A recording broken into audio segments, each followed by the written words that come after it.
have you with us today for another one of our Zoom learning sessions, a workshop with Efren Moreno. And he's the Senior Manager of Community Education and Outreach in East Los Angeles for the Alzheimer's LA nonprofit organization, and they're celebrating 40 years. So Efren, if you tell us a little bit about your background, as well as and then your personal, professional, a little bit. You can even tell us about your animals if you want. Oh, and then and then take it away. It's all yours. okay. Well, thank you, Janet, and thank you for allowing me this great opportunity to present to the Emeriti group. So my name is Efren, and I've been with Alzheimer's Los Angeles. We're a local nonprofit that our main goal is to help families who are caring for a family member that is living with dementia or Alzheimer's. And so all of our services are free. And so I'll talk a little bit more at the end about one of the classes. We have a lot of classes. We have these 1 hour little presentations, and we have our care counseling service and a helpline. So we have a lot of support for families. And again, it's all free. And we've been around for 40 years. So it's great. I've been with Alzheimer's LA now for about a little over 4 years.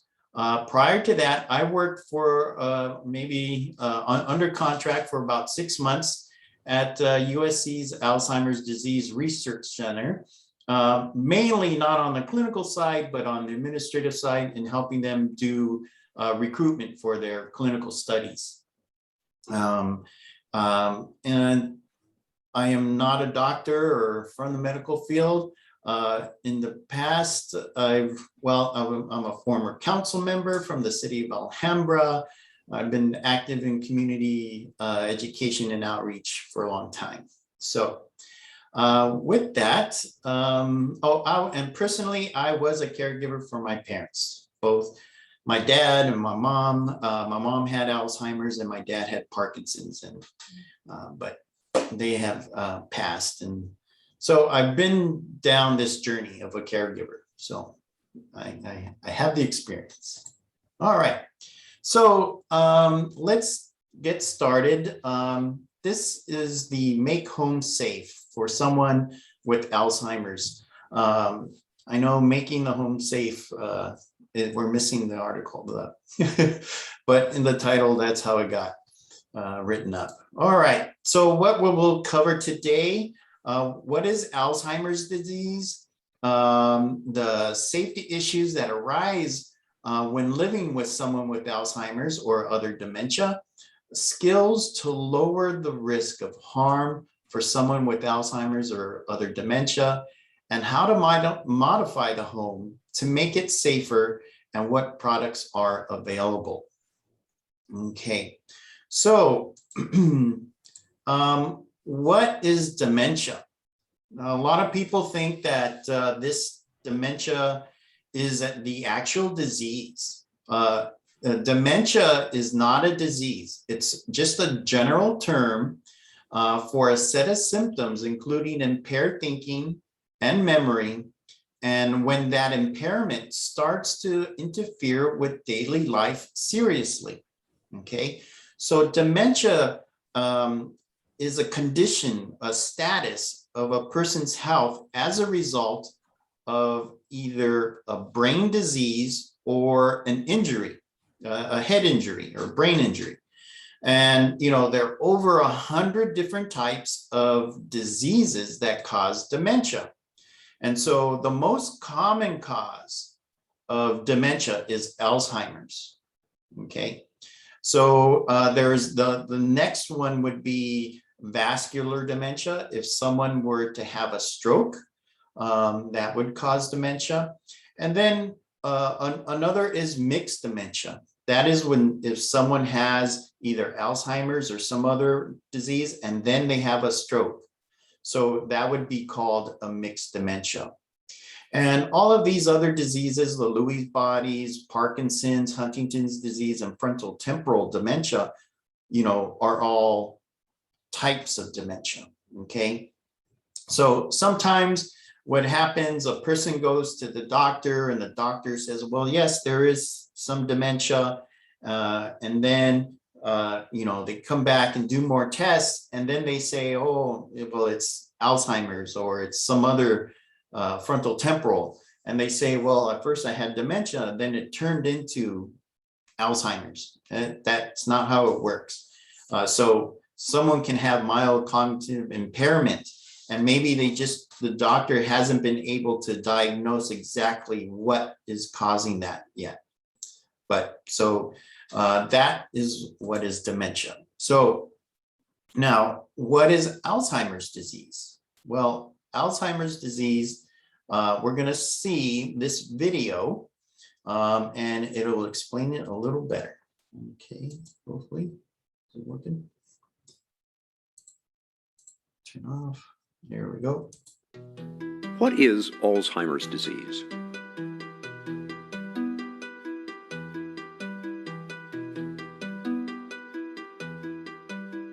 Alzheimer's is a slow, fatal disease of the brain affecting 1 in 10 people over the age of 65. No one is immune. The disease comes on gradually as 2 abnormal protein fragments called plaques and tangles accumulate in the brain and kill brain cells. They start here in the hippocampus, the part of the brain where memories are first formed.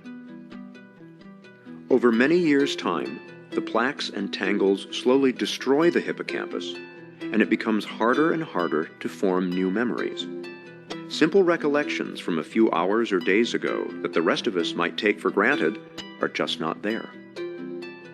After that, more plaques and tangles spread into different regions of the brain, killing cells and compromising function wherever they go. This spreading around is what causes the different stages of Alzheimer's. From the hippocampus, the disease spreads here to the region of the brain where language is processed. When that happens, it gets tougher and tougher to find the right word. Next, the disease creeps toward the front of the brain, where logical thought takes place. Very gradually, a person begins to lose the ability to solve problems, grasp concepts, and make plans. Next, the plaques and tangles invade the part of the brain where emotions are regulated. When this happens, the patient gradually loses control over moods and feelings. After that, the disease moves to where the brain makes sense of things it sees, hears, and smells. In this stage, Alzheimer's wreaks havoc on a person's senses and can spark hallucinations. Eventually, the plaques and tangles erase a person's oldest and most precious memories, which are stored here in the back of the brain. Near the end, the disease compromises a person's balance and coordination.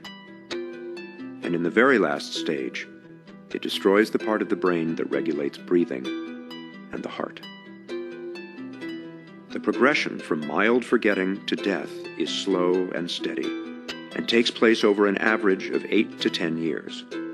It is relentless and, for now, incurable. Helping your family, friends, and neighbors to better understand Alzheimer's will reduce stigma, improve care, and even help the fight for a cure. Thanks for helping to do your part. Okay, so this video is very serious. This is a very serious disease. Unfortunately, at this point in time, there is no cure. There is no medically accepted prevention of this disease. And so, unfortunately, this is a disease that is, we definitely need more research in, more funding for research. So, it's one of the top 10 causes of death in the US. but has the least amount of research funding going to it. So that's something that different organizations are constantly trying to, petition to the government to help with more funding. All right. So here is, we know that this is a brain disease, right? And it affects the brain, the accumulation of plaques and tangles, and it slowly starts killing off the brain cells. And, here we are two images of the human brain. If you can tell the difference, which one do you think is the healthy one and which one's the one that is affected with Alzheimer's? Well, the one on the right, it's smaller, it starts to shrink, it's discolored, the gaps in between the folds grow larger. So it's really important to understand that the behaviors that come out of this disease, the way they act or the things they do is a result of a brain disease. They're not doing anything, on purpose or trying to, just give you a hard time. This affects, as you saw, their ability to think, to comprehend things, to understand. It affects the different levels of cognition that you need to navigate through this world. So, all the signals that they receive through their eyes and ears, they're not going to be able to properly, make sense of it. And so this disease brings about confusion. If you're not able to understand what is happening around you, you're going to get confused, and that confusion will lead to different changes in the behavior. Okay, so very important to understand that. So, how are we going to make the home safer? So there are different strategies. There's change the behavior, change the environment, and change your thinking.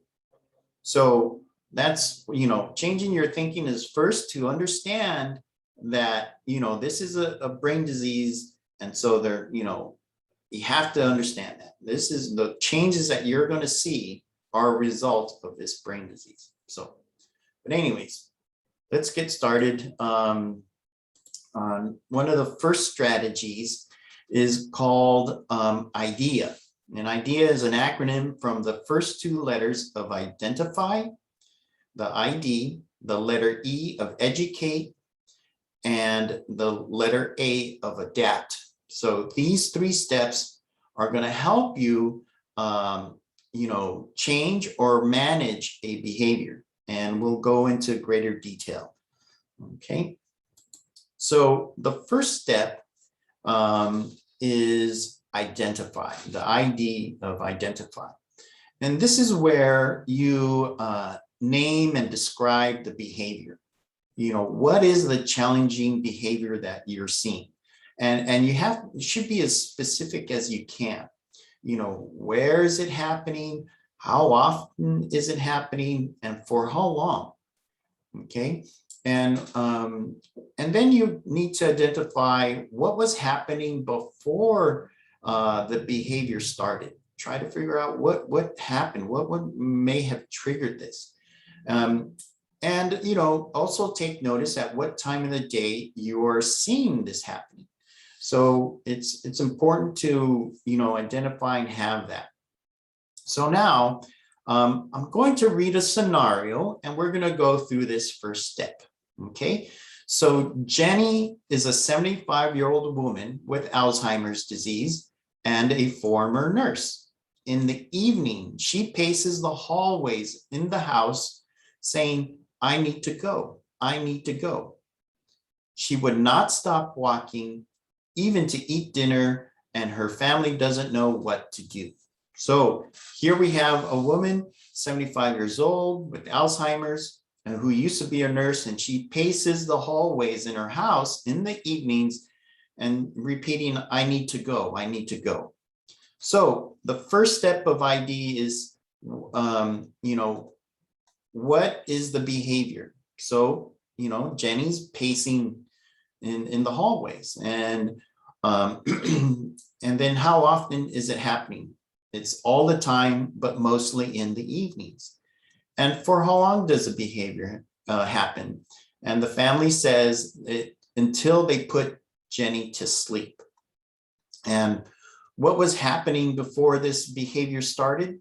The family notices that when they tell Jenny to sit down, she can't sit still and gets up. So what time of the day did they see this happening? For Jenny, it was in the evenings.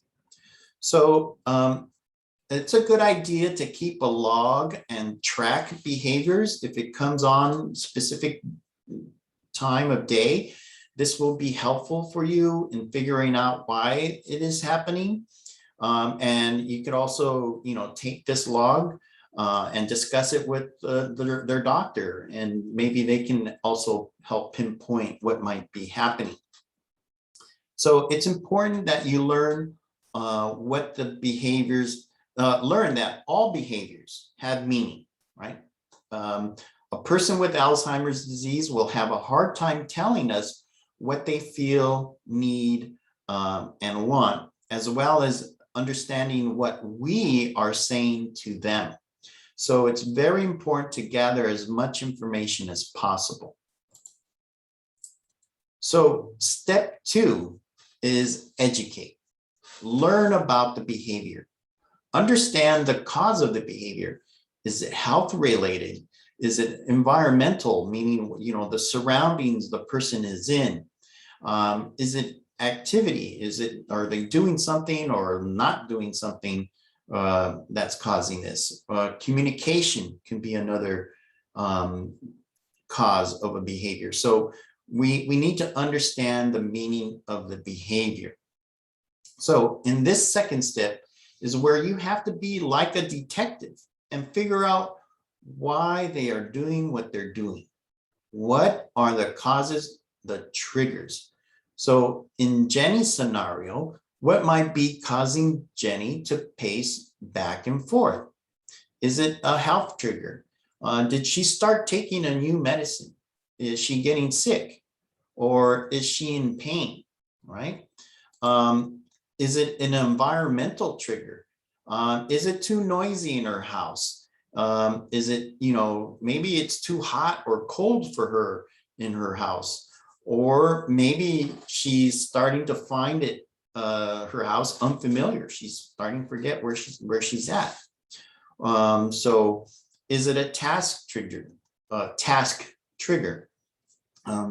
Maybe this could be really not specifically into this one, it's an activity too hard for her. Is she doing a task that is beyond her ability? Are there too many steps? Is Jenny in a stage where Alzheimer's, that simple tasks are getting difficult for her to do? Maybe she's, just finding something new and it's confusing, right? Is it a communication trigger? Is it hard for Jenny to keep up with the conversation? Maybe she just wants to walk off.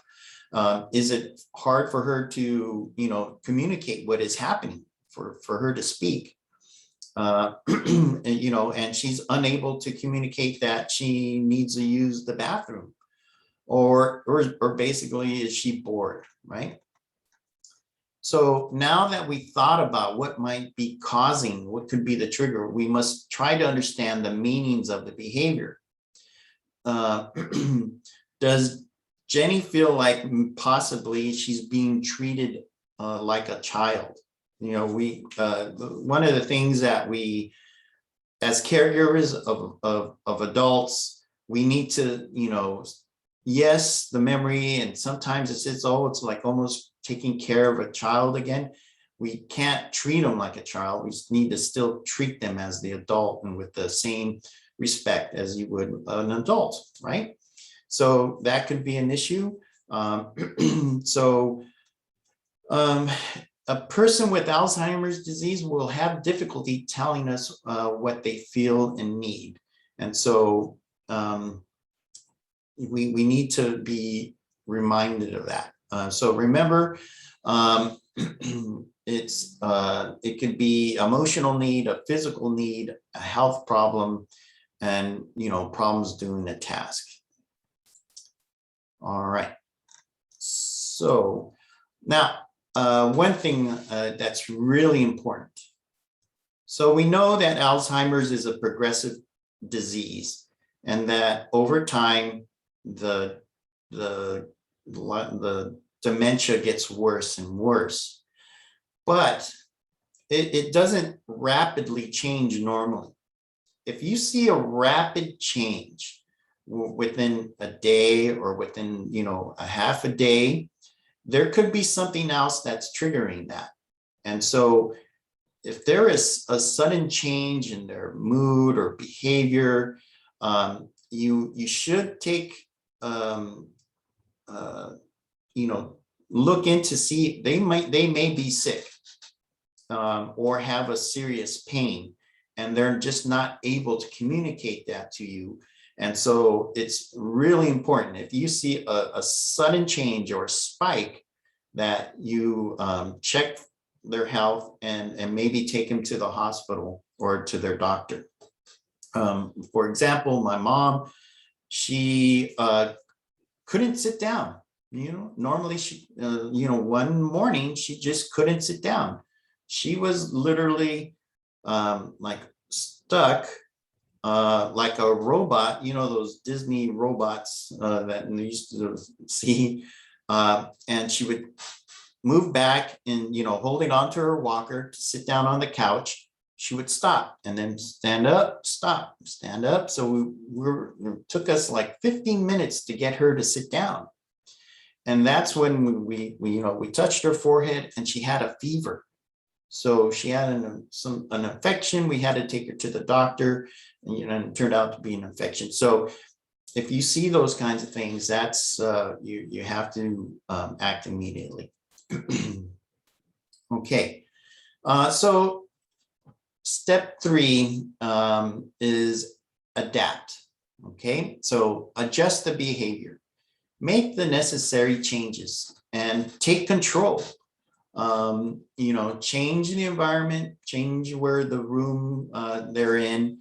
You can either distract or redirect. You can address the cause, and most importantly, change your attitude. Okay, so once you've thought about all the different possibilities that can be causing this behavior, it's time to do something. So adapt can mean different things, right? There's no right answer. So, you can change the environment. That means, just changing the physical space of the room the person is in. So in the scenario with Jenny, maybe the chair that they were asking her to sit down on was uncomfortable. And that's why she didn't want to sit down for a long time. Oops, sorry. Or you can use distracting or redirecting.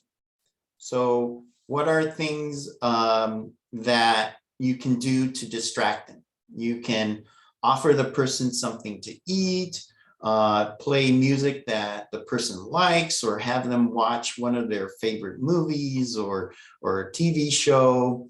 You can ask the person to help you do some kind of a simple activity or a task, something that they're capable to do, or lead the person to a different room or to the outside if possible. So in the scenario with Jenny, her family tried to get her to sit down and watch her favorite movie, but that didn't work. It didn't change anything. So the next thing to do is address the cause.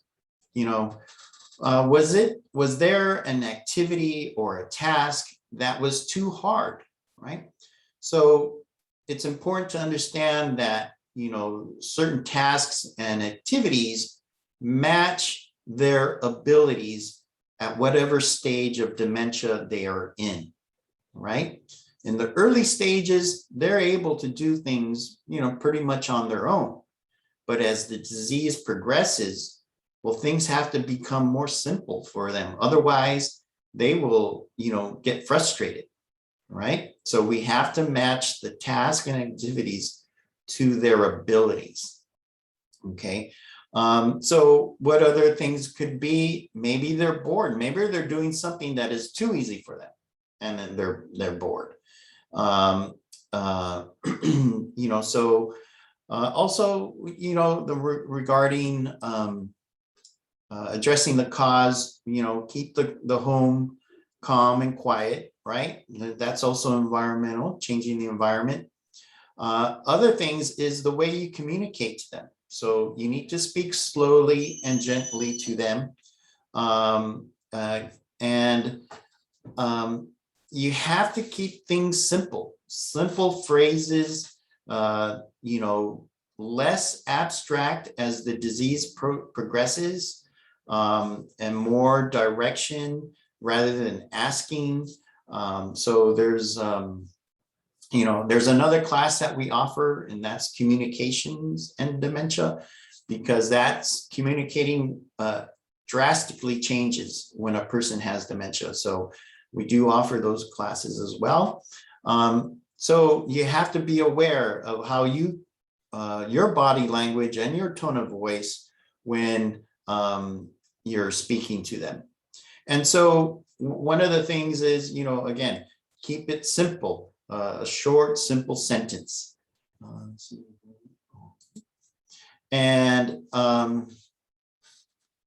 if you give them or you say something to them and they don't understand, typically to someone who doesn't have dementia or Alzheimer's, and they don't understand what you just told them, you would rephrase it until they understand it.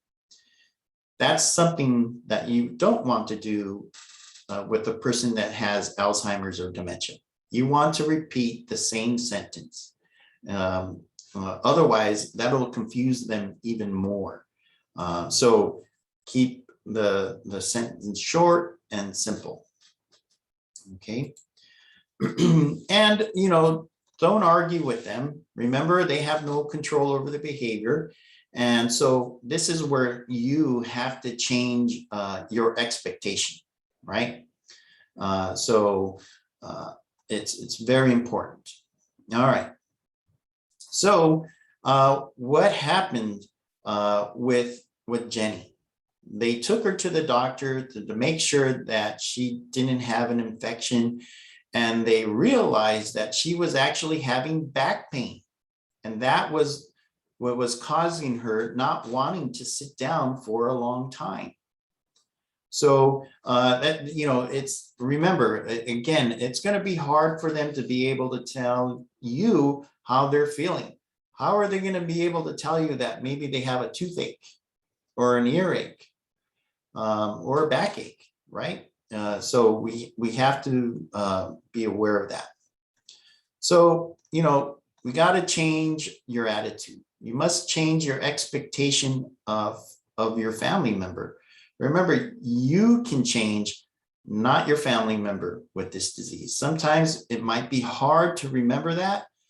A behavior is a way for a behavior is a way for them to communicate with you. And so, your first reaction is to believe that the behavior is done on purpose, or they're trying to be difficult, or it's because of poor listening. It's not. You maybe told them that answer already to their question, but it's not because they're not paying attention or not listening to you. Okay, it's the disease. So you have to realize that. So that they're seeking a lot of these behaviors is because they are looking for their emotional needs to be met, of feeling safe, secure, calm, a sense of control, and want to be reassured, because they're dealing with this confusion all the time. Okay, so finally for Jenny, Jenny was a nurse, and walking was a big part of her work life. After her family took her to the doctor and helped her with her back pain, she was more willing to sit down for dinner, but she still walked around at night before going to bed, right? So they modified the behavior, helped her with being able to sit down and eat, but they couldn't stop her from pacing, because that is just something that she did as working as a nurse. Okay. All right. So those are the 3 steps of idea, a strategy of trying to figure out, what are they trying to say with this behavior? So now, what are some other common safety concerns?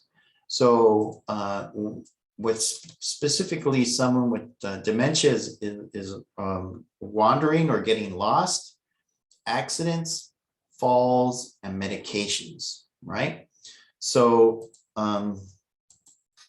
getting lost and wandering. So the first safety concern is getting lost and wandering. And why is that a risk factor? We know that more than 60% of people who have Alzheimer's disease will wander away from home. 60%. And if that person is not found within 24 hours, up to half of those people will either suffer a serious injury or death. So it is in the facts that you have a 60% of them will wander off, right? So why do they get lost? Why do they wander off? Because they might be very confused if they're in a new location or around a lot of people. They may be fearful because they cannot recognize their home they've been in for 30 years now. They want to go to maybe their childhood home or their old job workplace or their church. Or it could be that they're just bored. It can be also a reaction to a medicine. So we all have to, take this into consideration, and this can happen at any time. Anyone who has a memory problem and is capable to walk is at risk of wandering and getting lost.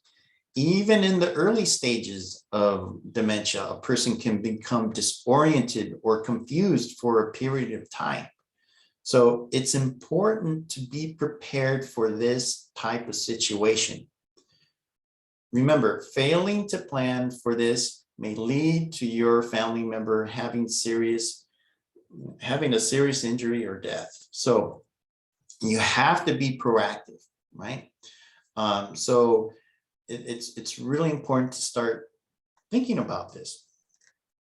So what can you do, right? Well, I wanted to, sorry. In this slide, we see a picture of Kirk Moody and his wife, Nancy Polakis. Unfortunately, they went to, and Nancy Polakis had early stage or early onset Alzheimer's disease. And she and her husband went to go visit the LA County Museum. And she needed to use a restroom, so he took her to the women's restroom. He ran down, went to the men's restroom, ran back up, but when he got there, she couldn't find her, and so she had wandered off. And so over a 2-year period, they were searching. He was searching for her, searching everywhere. And he coordinated and worked with the LA County Supervisor, Janice Hahn. And as a result, they created a program called LA Found. And this is a program where they use a bracelet or a device that emits a radio signal, and the LA County Sheriff's team will go out and find the person. Unfortunately, Nancy Poulakis wasn't found alive. She was found, 2 years after her initial disappearance, and her remains were found on a steep hillside above Sherman Oaks. So, it's really important. You got a plan, be proactive, because it can happen, and it can happen more than once. We all see it in the news, or in text messages, of silver alerts, people wandering away from home. And this program, hopefully you all live in LA County, is, I think, free. When we got it for my mom, it was $300. But hey, you got to be prepared. Okay, so what can you do? There are other programs besides LA Found. There is the Medical Alert Safe Return Program, where you would get a bracelet, and this Medical Alert will have your information. So if your family member does wander off, they're found, and whoever finds them calls this number, they call you, and then you would go pick up your family member. So those are some of the things. But what else can you do? What are some prevention tips? So be prepared, be proactive, sign up for any of these programs, but also keep on hand a list of medications, of any allergies they may have, their doctor's name, their numbers, any legal paperwork, insurance information, and most importantly, a recent photo, okay, that you would be able to share on social media and give to the police. But very important, other things is sign up for this LA Found tracking bracelets. There are other devices out there, of course, the Medical Alert ID bracelets, and there are other GPS, tracking things, devices, okay? But there's other things you can do at home. Put up some alarms, some door alarms or bells, motion detectors, bed pad alarms or rug alarms. What those are is if a person gets out of the bed, there'll be a noise. Or if they step down on the floor mat right by the bed, there'll be a noise. So it'll alert you. And some of these devices are pricey, but try to figure out, put a little bell on the door handle, so you can hear the door being opened, or above the door as it opens, it'll ring a bell. Secure the doors. You can also paint the doors the same color as the wall and help blend it in, because there is a loss of perception. The perception isn't that good. So if it blends in, maybe they won't see the door there. You can cover up the doorknob. Other things you can do is just put up a simple stop sign that will, cause them to stop. So, and make your yard secure, and any gates to stairs, you don't want them to walk away. You can hide other things that may trigger them to want to leave, their shoes or keys, or, their purse. So those kinds of things can be done. So those are some home modifications that you can do to keep them home. Another one is to hang a curtain over the door, and so they think it's a window. So there's different things you can do. What you cannot do is keep them in a room and then put a padlock on the door. You cannot do that. please do not do that. That will trigger an APS report. Okay. All right. So now, what about accidents?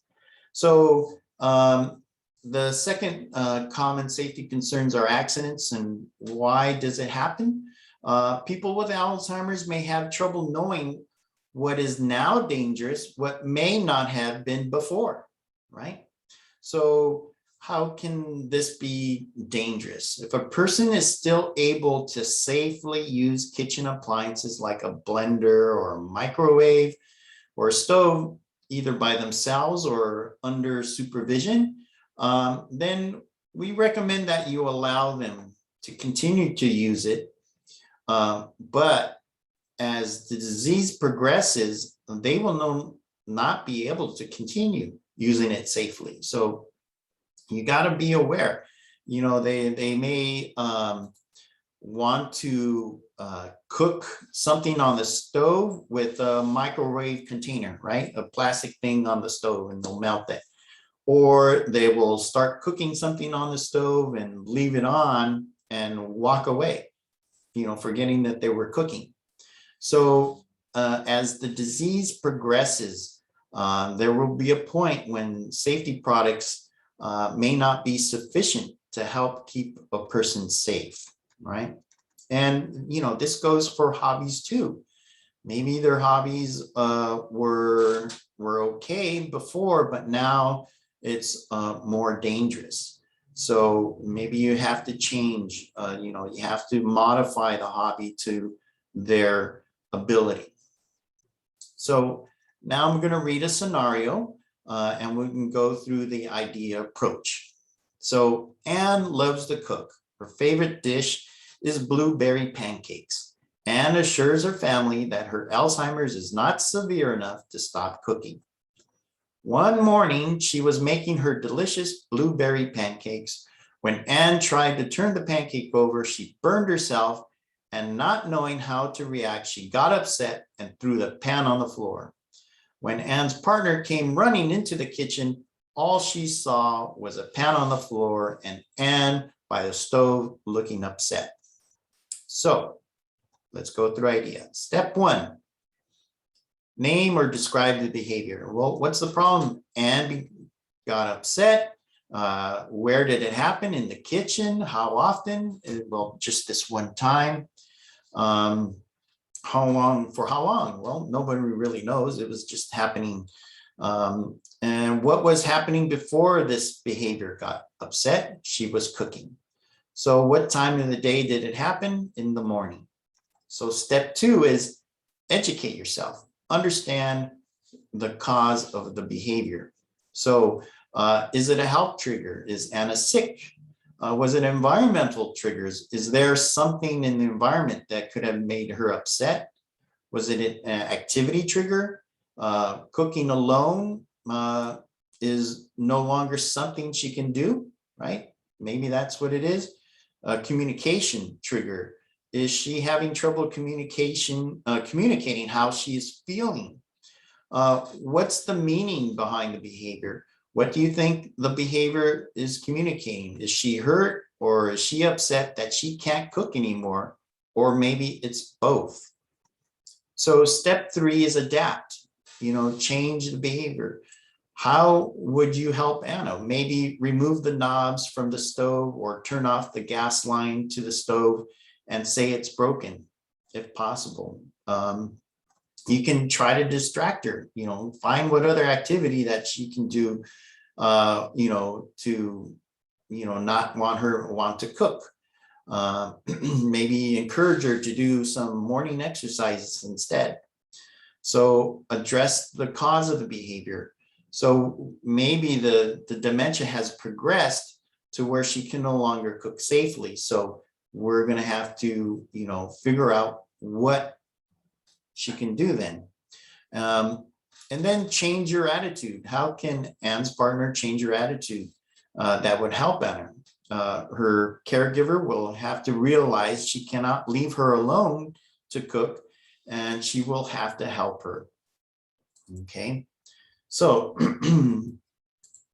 What are some other things? So one of the more important things to do in making the home safe with someone with Alzheimer's is if there are any firearms in the house.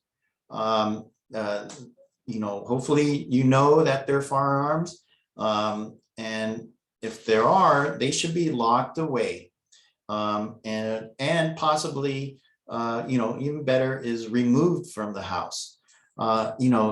Even if the person before was, very skilled and worked with weapons in their career, once dementia comes in, they no longer have the complex cognitive abilities to, make those decisions of how to safely handle a firearm. So we're actually having a special presentation this Thursday at 6 p.m.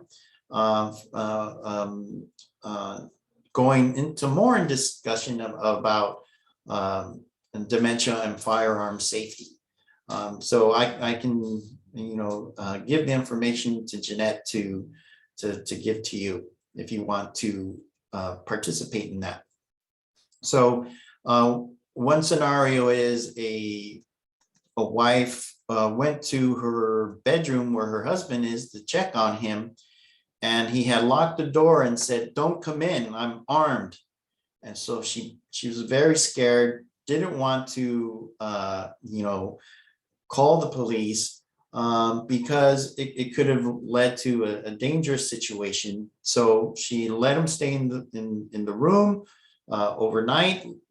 Fortunately, he didn't shoot anyone or himself. She removed the gun. So if this happens to you in your household and there's something and you think it's getting serious, then please do call 911. But fully explain the situation, tell them that the person has Alzheimer's, so that way the police are aware, okay, and have a better understanding on how to approach the situation.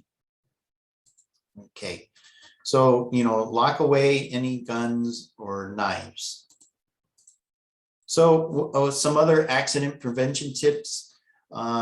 In the kitchen, install anti-scalding devices on the faucets, or lower the water temperature to low or 120 degrees. Install auto stove turnoff devices, and remove the knobs. The stove and other appliances like the microwave are potential fire hazards. So it's recommended to have a smoke and carbon monoxide detector and have a small fire extinguisher. Now, you may have to remove some of those appliances because they're no longer safe to have on the counter. One example is that my mother would like to heat up the cat food that was left over and put in the refrigerator for the cat. But she would put the can of cat food in the microwave, forgetting that you can't put metal in there. So, we had to switch the cat over to dry cat food, and that was the only way. And so different things you need to do. All right. So throughout the house, make sure that the furniture is good and sturdy. Again, lock up any sharp items, knives. And also you need to lock up the cabinets in the bathrooms or the kitchens, because maybe they might not be able to know the difference between a bathroom cleanser liquid that's blue and a mouthwash liquid that's blue, right? So those are different things. Just like when you're preparing to bring a baby home, you have to baby proof the house. You have to also, make it dementia proof the house as well. So you have to cover up electrical outlets, put locking devices on cabinets, and just put decals on glass doors, use contrasting colors to increase visibility of items such as stairs and handrails. Okay, so that's that one. For falls, falls is the third common safety concern. And why are falls a risk factor? Well, physical weakness and poor balance as Alzheimer's progresses. So, because of the limited amount of exercise weakens the muscles and strengthen balance. So they also have problems with vision and perception. So people with Alzheimer's are twice as likely to fall. And the brain controls the ability to process and understand the purpose of physical objects. Okay, so for example, what looks like a rug for us, it can look like a black hole for someone with Alzheimer's disease. So you have to be aware of those things. So if it's a dark floor mat in front, they may not want to cross it because they think they're going to fall in through it. Okay. And falls can happen when they're tired. So they can also happen if they're, exiting or getting into the shower or tub. So I know it's Jeanette, how much time do I have? We're an hour workshop, but we can extend it if you need to, or if people want to stay on and ask questions of you later, we can go a little bit longer. Okay. All right. So, basically, in this scenario here, they were having a problem. The daughter was having a problem of getting her mother to take a bath. And so you identify the problems with step one of idea, what was happening and how often. It was whenever she wanted to shower. And so what was causing this behavior? Now, in this scenario, the daughter, Sylvia, was getting upset. And so whenever she told her mom it was time to take a shower, she wasn't aware of her body language and her tone of voice. And she was already getting upset about having to deal with this tough situation. And so that was reflected to the mom, and the mom would reflect it back. Okay, so it's very important to understand that, right? So the mother was also afraid of falling in the shower. So step 3 is adapt, change the environment. So what the daughter did is that she got a shower chair, installed some handrails. She made the bathroom more welcoming, making it warm, playing some music, and also, changed the attitude. She realized that her communication had to change, her tone of voice, the way her body language is. And with the change of making it safer in the shower and her tone of voice, the mother would shower more regularly. So things that you can do to prevent falls, again, install handrails in the tub or the shower or other equipment. Another thing, so you have grab bars here, a grab bar to enter into the tub and the shower chair. But sometimes what happened in my family's house, the bathroom door wasn't built wide enough. It was a custom-made house. And my parents' wheelchair or walkers weren't able to go through the doorway. And so fortunately, there are these swing away or offset door hinges, and it allowed 2 more inches of entry. So those things are out there. And these are things you can do to prevent falls. So instead of not using their wheelchair or their walker, they can still get access completely safely with the swing away door hinges. So other fall prevention tips, again, install rails in the bathrooms or other parts of the house. Don't use floor wax, use rubber-based non-slip rugs. You may eventually have to remove all kind of rug coverings. Remove floor clutter in the house. We have boxes or electrical cords. It's important to have good lighting and light switches at the entries of a room or the door or a stairway. And for the fall prevention for a person, make sure their clothing fits well, nothing's dragging, that they can trip over themselves, they have good shoes. And it's important to exercise to help strengthen their leg muscles and balance. And for caregivers, it's very important to give yourself enough time. It's so important. We know how fast it would take us to get out of the house to go to an appointment.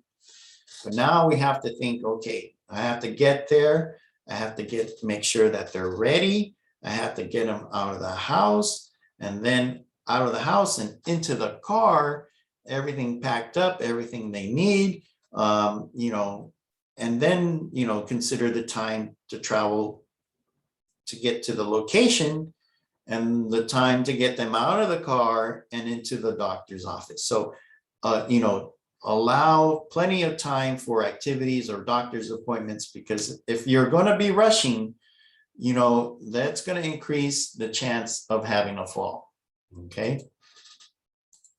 So the next common safety factor is medications. Well, what is it? A risk factor? If they're taking the wrong medication or taking it, when they're not supposed to, or taking too many, that's going to be a problem. So people with Alzheimer's we can't depend on them to remember when to take it or how much they should take. So we have to be very aware of that. And so it's, we sure there are different types of things, but as this disease progresses, our medication management has to change along with it. In the beginning, they're going to be able to remember what to take, and they'll take it. And then they're going to forget. And so you might buy the little pill boxes here showing, morning, AM, afternoon, Monday, Tuesday, Wednesday, Friday, Saturday, right? But then they're going to forget, and they're going to forget what day it is. So maybe they'll take the wrong pill on the wrong day. Or maybe they'll take, the next tomorrow's pill because they forgot they took today's. So they'll get mixed up. And then you'll think, oh, I'll just buy that automated one that, dispenses whatever's necessary at that time and that day. That'll work for a while. They'll take it. But then that changes. They'll hear the alarm and they'll go, okay, they'll empty it out. And then they'll forget to take it, and they'll leave it right next there to the device. So that's something I experienced with my mom. So, that's when we realized, we're going to need someone to help, either be there to help her, or, one of us is going to have to stop working. But anyways, so you have to, be aware of the medications. Are they taking a new medication that's causing a change in their behavior? Are there other ways that they can take this medication? So you want to talk to the doctor, and make a list of all that they're taking, and make sure that, one drug isn't interacting with another to cause more problems of their memory. So, if they're having a hard time taking the medicine, You know, if it's hard for them to swallow, see if it can be done in a liquid form, or either that you might have to buy a pill crusher and mix it into either applesauce or some kind of you know, pudding for them to take it. Now, or you might have the situation where they don't want to take it. And so you, again, have to be aware of your body language and sit with them, you know, be nice in your tone of voice and your actions and ask them to take their medicine. And you're going to want to prioritize the more important medicine first. Now, if they say no, no, no, well, okay, let's use their short-term memory in our benefit. Walk away, let them calm down a bit, and then come back and try again. And then hopefully they'll take the medicine. But you know, try again. It's your tone of voice and your body, your facial expression, and everything will hopefully help them take their medicine. Okay, so, you know, keep all the medications lists up to date. Keep local poison control center emergency room numbers on hand. Use a pill box or other methods to organize the medications. And then keep all the extra medications in their original containers in a safe locked place. For the caregiver, you want to keep a regular schedule when taking medications, and under, you know, directions, use simple words, give clear instructions in short sentences, and remember to, you know, be your body language and your tone of voice is also important, and allow plenty of time to take the medications. All right. So, you know, thank you. That's the end. I'm with Alzheimer's Los Angeles, and these are the services that we offer for free. We have a helpline that you can call for free support regarding, you know, you can get information or resources. You can speak to our care counselors. You know, the helpline is our gateway to all of our services. So you can call us, or you can go to our website. So the premier service that I think that we offer, which is free, is our care consulting. We have social workers that will help you come up with a care plan, you know, and they will be there with your journey as long as you need them. Okay, so that's very good. You know, even though I'm in education, care consulting is a great service. We also have support groups, and that's a good place to go. You talk to other caregivers about what you're going through, and you can find out, you know, how other people are handling certain things, and it's very beneficial. And then we have education and training classes. You know, you can increase your knowledge and skills with the Savvy Caregiver classes.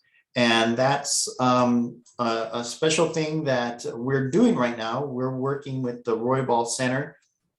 We're doing a research study to find out the effectiveness, because there are two classes. There's a 6-week course and a 3-week course. And we're trying to, you know, see if they're both effective in the same benefit. So Jeanette will be sending out more information regarding that study, and I really encourage you to participate if you're a caregiver. You know, we really want to make sure that we're doing the best we can. And the last thing we do have different fundraising opportunities and volunteer opportunities. In later on this year, we're having a music food festival at LA Historical Park. It'll be Ozomatli is a local LA band that will be our headliner. We will have reggae music. We're going to have all kinds of music. It'll be a whole lot of fun. hopefully you can make it. And and it's going to be here in downtown LA, right by the Metro Gold Line Chinatown station, if you take the Gold Line. So to reach us, you can use our helpline number, which is area code 844-435-7259, or you can reach us at our website at alzheimersla.org. Okay, well, Jeanette, thank you again for this opportunity to present to the Emeriti group. And thank you so much, Efren. And